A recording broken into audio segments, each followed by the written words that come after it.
الحمد لله والصلاة والسلام على رسول الله وعلى آله وصحبه ومن والاه. برزان دسيني وخزم سورة قاف. رب العالمين دفرمي: لقد كنت في غفلة من هذا فكشفنا عنك غطاءك فبصرك اليوم حديد. بەڵە خۆشەویستان، لە دوای ئەوەی باسی مردنی کرد، لە دوای ئەوەی باسی زیندی بوونەوەی کرد، لە دوای ئەوەی باسی کردکەوە هەر کەسێک ئەنجا سائق و شەهیدێکی لەگەڵ ئەو دوو مەلایکەتێکەوە کار و کردەوەکانیان دەنووسی، هەر ئەوان یەکیان دەیهاژوا ئەویت کەشیان کتابەکەی بەدەستە و شاهێدە لەسەری. ئینجا پێی دەگوترێ بەو کەسە: لەقەد كنت في غفلة من هذا. بەڵێ پێی دەگوترێ بەلامی تەوکیدی قەسەمی و بەقەدی تەحقیق، بەڕاستی ئەتوو بێ ئاگا بووی لەو ڕۆژە، بێ ئاگا بووی لەو مەوقیفەی کە چاوەڕوانتی دەکرد، بێ ئاگا بووی لەو حەق و حسابێکەوە لەگەڵت دەکرێ. لەقەد كنت في غفلة من هذا. هەر با دزاین ژیانی دنیایە.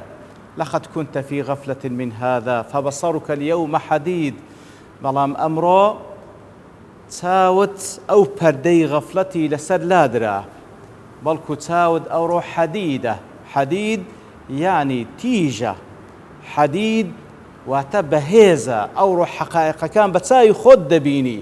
لە کاتێکدا لە دنیاش خوای گەورە لۆی باس کردبووی، لە کاتێکدا پێغەمبەران عەلەیهیمو سەڵات وەسەلام ئاگاداریان کردبوویەوە، بەڵام لە خەوی غەفلەت بووی. ئەو غەفلەتە چاوی داپۆشت بووی، عەقلی داپۆشت بووی، تەنها بەرچاوی خۆت دەبینی. ئێستا پەردەی غەفلەت لەسەر چاوت لاکەوت. فبصرك اليوم حديد. بەچاوی خۆت دەیبینی ئەوەی کەوا الله تعالى باسی دەکرد لە بۆت. فبصرك اليوم حديد. وقال قرينه هذا ما لدي عتيد.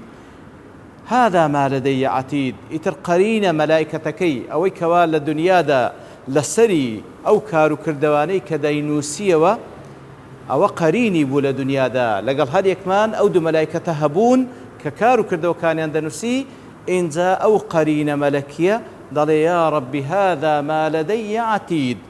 واتە ئەو کار و کردەوانێک کە ئەو کەسە دەیکرد و ئامادەیە یا رب العالمین، هەموم تۆمار کردێ و ئامادەیە لەوەی کەوا عەرزی بکرێ، لەوەی کەوا عەرز بکرێ. وەکو لە سوورەتی ئیسرا دەفەرمی ئەوجا پێی دەگوتر: ئیقڕە کتابەک کەفا بنفسك اليوم عليك حسيبا. ئەو کتابی کەوا لا وەکو لە سوورەتی کەهف دەفەرمی: لا يغادر صغيرة ولا كبيرة. هیچ گەورە و کچکێکی کەوا لە دنیادا ئەنجامدا مغادرەی نەکردێ و تێدا نووسرا إلا أحصاها، هەمووی تێدا تۆمار کرا. ئینجا بیخینەوە: ئیقڕە کتابەک کەفا بنفسك اليوم عليك حسيبا. دەی بە خۆت حساب لەگەڵ خۆت بکە. هذا ما لدي عتيد. ئەوە ئامادەیە یا رب العالمین. ئیتر بەو شێوەی ئینسان تەسەوڕ بکە، تەسەوڕ ئەو مەوقیفانە بکە کاتێکەوە دەگاتە سەرە مەرگ، تەمەنا دەکا بیجێڕنەوە، ناگەڕێتەوە لەبەرەوەی حەقەتەکەی لۆ بەدیارکەوتیە. ئینجا لە ژیانی بەرزەخی، ئینجا زیندی بوونەوە، کەواتە قەزیەکە یەک مصیبەت نییە وەکو زانایان دەفەرمون بەسەرت بێ و بە مردن کۆتایی پێبێن. ها ئینجا چەندین قۆناغ چاوەڕوانمان دەکا.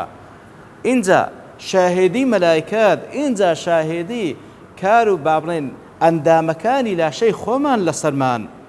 بەڕاستی ئەو ئاتانە ئی هەندێکەوە لە خەوی غەفلەت بێدارمان کاتەوە. حسابێک لە بۆ ئەو ڕۆژە بکەین و حسابێک لە بۆ مەسیر و چارەنووسی خۆمان بکەین. خوای گەورە هەموولایەکمان پەنا بدە. وصلى الله وسلم على نبينا محمد وعلى آله وصحبه أجمعين، وآخر دعوانا أن الحمد لله رب العالمين.